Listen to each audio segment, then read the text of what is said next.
Chapter 7. Nia checked her watch and shoved the rest of the food into insulated bags. Yayan was busy digging a tunnel down the driveway, and Dad was pulling out the sled from the garage. "You're not all watching Christmas movies and stuffing yourselves?" Sarah asked as she slipped into the kitchen in waterproofs and a jacket. Must have wondered why Nia had left her those items of clothes. "Nope. To be Welsh," Nia turned and smiled. "Maybe more to be from Bryn Cariad, but no, I'd say Wales." She smiled as Sarah tucked into her hair behind her ears. Frederick poked his head up from the zip in her jacket. So cute. "It's about caring. Our grandparents and our parents, they are treasured." She chewed on her lip, how to explain. "Celtic people were all born with this connection. When I see grass outside, I feel connected to the ground it grows in. The land. Our own rugged land." She blew out a breath. "We call it Hiraeth." Hiraeth? Sarah said, sounding more Jamaican than Welsh. "Yeah, the connection to your homeland. That wherever you are or wherever you live, Wales always calls to you. Now, we're not as loud as our cousins. The Irish bring a bit of cheer and a bit of merriment and a lot of Guinness." She stroked Frederick's head, tempted to tuck the loose strands of Sarah's hair from her face. Her own maternal grandfather was an Irishman from Cork. "The Scots, they bring that fiery passion, the steel, and the whiskey." She grinned. Her maternal grandmother was a Scot.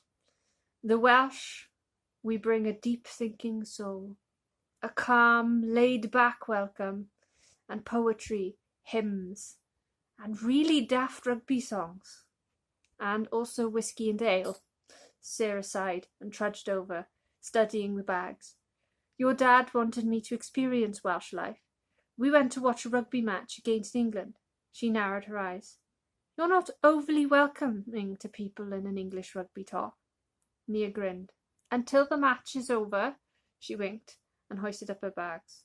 "So, deep-thinking soul," Sarah's lips twitched and Frederick yapped, "why are we hiding food?" "Community." Nia headed out of the door. Mam had her face screwed up, focus intense as she finished off her now snow sheep, complete with a farmer and a sheepdog. "It's Christmas, which means feeding elderly people with too much rich food and sugar." Sarah wrestled on her wellies and hurried to catch up. Frederick wiggled out of the bottom of her coat and charged at the snow sheep dog and leapt at it, yapping. Then he stopped, looked down at the snow, yelped, and sprinted back to Sarah, shivering. He's a picture of bravery. Nia grinned at Sarah, fussing over him, and turned to Mam. "I've got the lava bread and the barabrith in here." "Barabrith is like a fruit loaf, isn't it?" Sarah cocked her head. "Lava bread? It's a tasty, like seaweedy sort of thing." Nia mumbled. How to explain lava bread? "It's like packed with active B12 and iron." "Oh, although healthy." Sarah tripped over something in the snow and threw Frederick. Nia caught Frederick before he hit the snow farmer, and Mam caught Sarah before she took out the sheep. "Best if you stay upright," Mam said with a chuckle. "Soggy knees are not much fun." She helped Sarah straighten up as Dad and Yayan headed over. "We'll head through the village in a clockwise fashion," she said like a rugby coach. "Yayan, you are on BP, pulse monitor, and checking medications." "Mam, aye, Mam." Yayan saluted with a shovel. "Wyn," she said, eyeing Dad, "you are on symptoms, blood sugar, and checking the tea." "Aye, Mam." Dad snapped to attention, whacking himself in the head with the string of his ski gloves. "Nia, you're in charge of small talk, food distribution, and sherry." Mam focused on her, a grin on her face. "Mam, aye, Mam." She nodded to Sarah, who was watching like she wasn't sure how serious they were being. Mam was good in role as any professional actor. "Sarah Merch," Mam said, in her full sergeant major hat on. "You are in charge of Frederick. Checking any sores or skin complaints, and mince pies." She grinned. "You seem to like the mince pies." And there was the cheeky look at Nia. Sarah snapped to her best salute, wobbling on her feet. "Reverend? Aye, Reverend?" They burst into laughter. Nia handed a food bag to Mam and pulled Sarah under her arm. She could get used to this. Really used to it. Chapter 8. By 7 o'clock, every villager had been fed and watered and filled in the family on every bit of family life over the year. They had been medicated and checked over, cuddled Frederick, who was the hit of the holidays, and interrogated Sarah on her marital status, which she'd been tempted to say was engaged to a gorgeous local. Crackers had been pulled, prizes had been lost underneath furniture or chewed by Frederick. She wasn't the best at crackers. Bad jokes were read out, trick questions solved, and the Queen's speech, now the King's speech, had been watched, and all wearing paper hats. Exhausting. Sarah clung to Nia's waist as the family skated their way back from the father's farm towards the glow of the cross of the church. She sighed, exhausted but feeling more merry than on mince pies. "You look contented," Reverend Jenkins beamed at her from the sled Dr. Jenkins and Yayan were pulling. Too contented, and it was starting to feel real. "I'm glad we sorted out Mrs. Evans' sugar level." Nia chuckled and looked down at her. "You're wistful over blood glucose?" Yes, it was easier than saying it had been perfect, and she dreamt of Christmases like it as a kid. Mum had worked constantly and insanely long hours as a surgeon, and Dad had been a banker. Christmas was a meal out between business calls and beepers. It takes skill to stabilise blood glucose.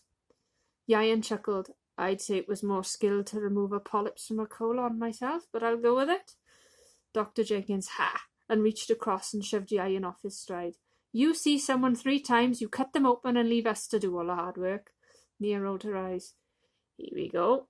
She looked to Reverend Jenkins. "Next it'll be the argument on which antibiotic is best." She narrowed her eyes at Sarah. "And for the record, I don't care." Reverend Jenkins let out a sigh. "I care, but only if I have an infection. Right now I just want a cuppa and to collapse on the sofa." Yayan pushed Dr. Jenkins back. "When I cut someone open, you don't have to do anything else, because I fix it." He flashed a dashing grin at Sarah. "And I look better in scrubs than her." Sarah doubted it. Every week she was glued to the screen as Dr. Mayflower investigates.